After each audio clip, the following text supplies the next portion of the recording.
Hello everyone, I am going to kind of go through the steps of how to replace a draft inducer on a Rheem furnace.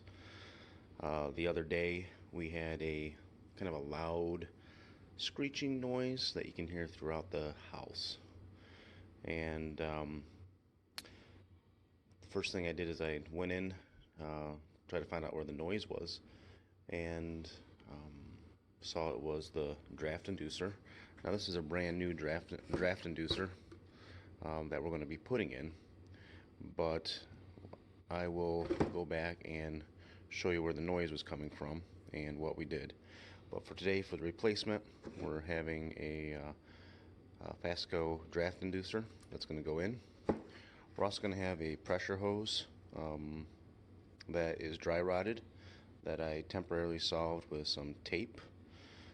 Just going to have some twist ties there to put our wires together, and again I'm going to put a headlamp on so I can see in there.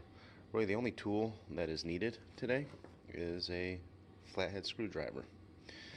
The temporary solutions that I used to solve the problem until the new part came in was good old WD-40 and 3-in-1 oil, and again some scissors and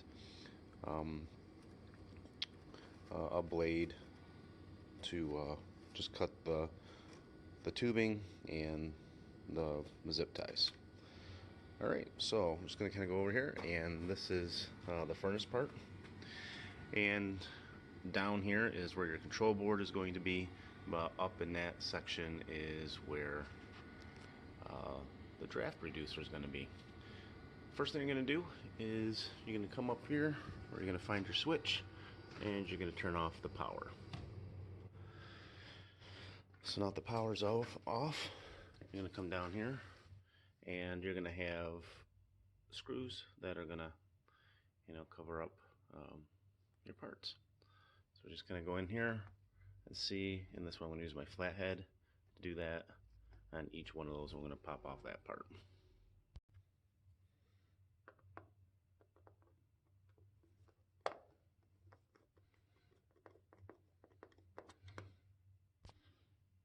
Okay, I just fast forwarded a little bit, and again the plates just come off. There's your basically your control board with your blower.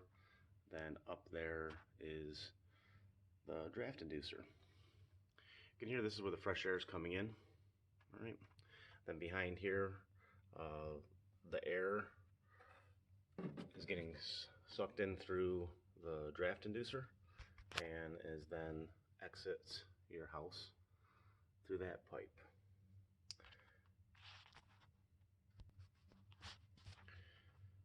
So when the draft inducer was going the other day, a lot of noise was coming around and through here, a lot of screeching noise, and then in the back here.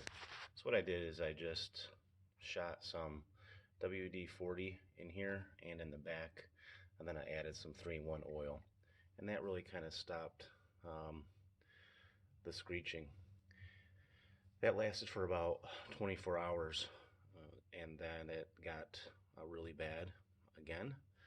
So I went back, and to take you undo those screws, there's like 3-4 screws, flathead, and I pulled the whole unit apart, and I added some 3-in-1 oil to the back side of it, and that made it really quiet.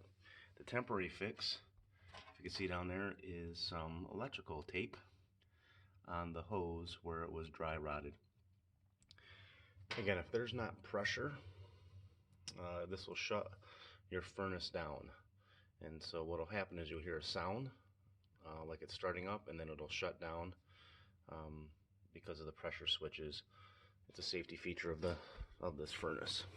So what I'm going to do is I'm going to cut these zip ties right here, and I'm going to disconnect this right here, and then the power part, disconnect the ground that is up here, and then we will replace it. Alright, so just real quick before we go into replacing the unit, I do have the new unit here, But this is the back side of it. You'll see there's a gasket right there that's also rotted out on the current one. And right down in there, there's a little yellow cap on the bolt. That is where I put 3-in-1 oil. And that really has helped this function for 3 more days. But I know the unit's bad, so that's why I'm replacing it now. It's certainly just a temporary fix. And we're just getting into the winter months, and I really don't want this to go down when it's really, really cold. The first time this started to malfunction, it was 18 degrees out, and that really brought our house temperature down real quick.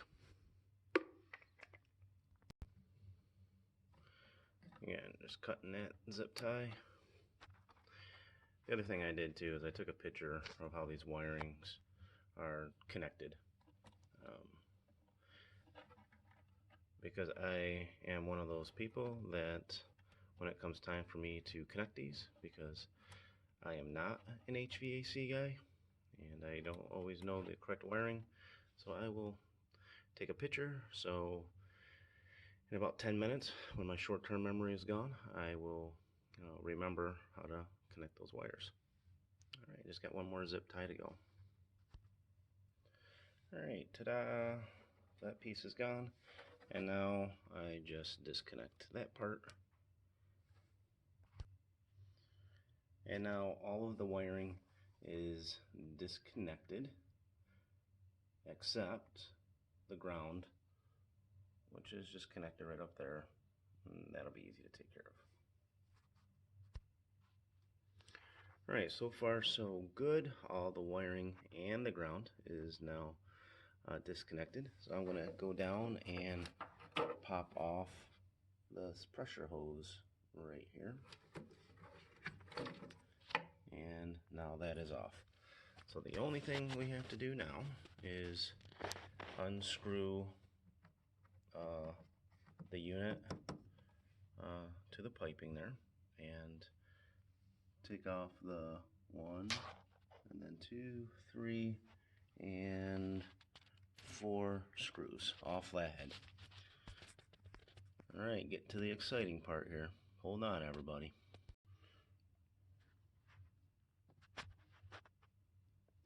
Alright. Sorry for those arm shots, but I wanted everyone to know I started this at about 7:35.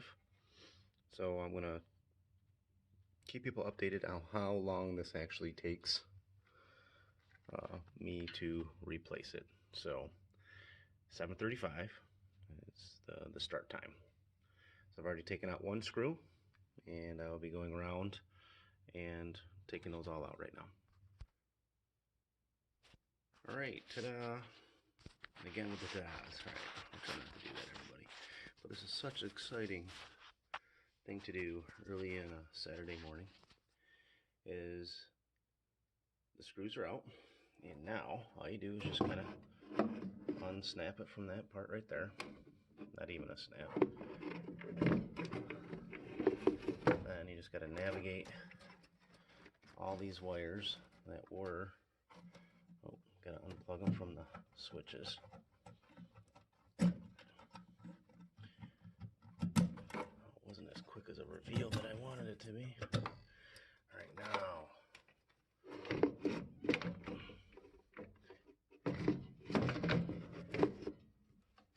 should have some theme music. And there it is. Ooh, see how nasty that was? So the whole gasket around that is just dry rotted. And then right there is where I added the oil, the other night. But yeah, so that is. And right there is where it kind of gets all that, I'm assuming, this exhaust air, that just takes it right out. And oh, there's one of my screws. And this is, you're getting leaves and all sorts of stuff that comes in from the outside through the air. I'm just going to kind of clean up that back and clean up this a little bit so we have a better connection. And I'll put the other unit in. And it's 7:42. 2. Alright, so let's keep going here. Alright, so I really quickly cleaned up that back section and placed the new unit in. I also took off this hosing, which I temporarily fixed the other night with electrical tape. Again, this is really kind of, I use the word dry rotted, but it's really fragile. So I'm going to put the brand new one right on the end of that, and then connect it to, get these wires out of here, that section right there. Screw the unit in, put the wires back, and we should be up and running. Alright, like with any project, everything is going amazing, but there's this one screw that is down, like underneath this unit, so it's hard to reach. That one right there. That is that one screw that I think everyone curses out when everything is going well and it's just giving you a hard time. So I know everyone will join me in thinking bad about that one last screw before this whole thing is in. Right, everybody, thank you for your support. I think that helped get that last piece in. And now I'm going to put the new tube on, zip tie all of our wires, and again put this connection on, and we should be good to go. Let's do a time check right here. 7:54. All right, gotta keep going, spending too much time talking. Okay, it is all put together now. All the wires are back. I put the zip ties on. Ground is on. The tube is placed on. And now what we're going to do is go back up. Let's click the switch. Come back over. And there's a little pressure switch right here. We'll push for now just to see if this thing actually works. I'm just going to put my foot on it. Let's see.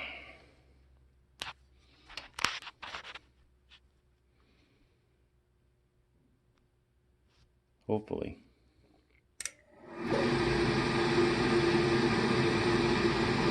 And there it is. And if everything's running, the flames will start. But that is really, really quiet, which lets me know that our part was going bad for a long time, because our furnace has not been that quiet in a while. Right, everybody, thank you. All right, there we go. Got the flame going. And so, as the saying goes, we're cooking with gas. Hope this helps all of you do-it-yourselfers out there. How to replace a draft inducer on a Rheem furnace. One quick ad. This is what it looks like all put together, and time check 8:01. So it takes about 25 minutes to replace a draft inducer, probably a little less if you don't take the time to record on YouTube and talk.